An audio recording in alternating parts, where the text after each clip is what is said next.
Salem sells witch stories in daylight, but after midnight, the town remembers something darker. The dead here are not famous because they practiced magic. They are famous because fear needed victims.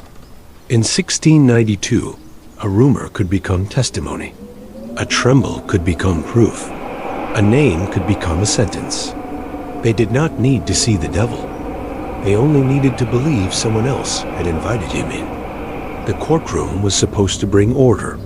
Instead, it gave panic a wooden bench and a legal voice. Once written down, an accusation became harder to kill than the person it was aimed at.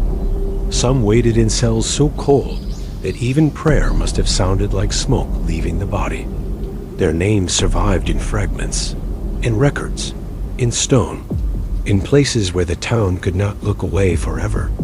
I came looking for ghosts, but the first voice I heard did not whisper a curse. It whispered a question. Who buried us as witches? The town prayed loudly in public, but fear had already become its private religion.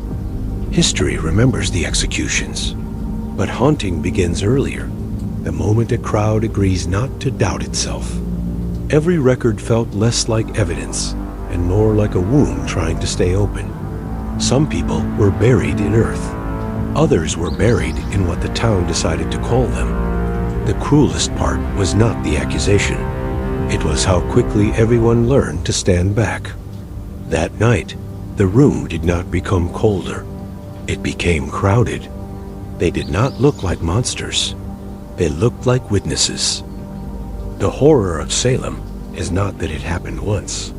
It is that the shape of it still feels familiar. Then I understood.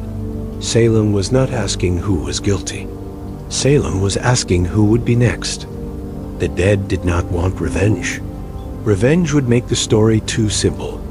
They wanted the word buried, not the women. By morning, the town looked peaceful again. That is how old guilt survives.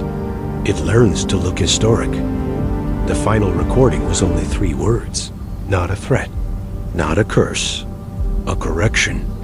Salem could bury bodies, it could bury records, but it could not bury the women beneath the lie.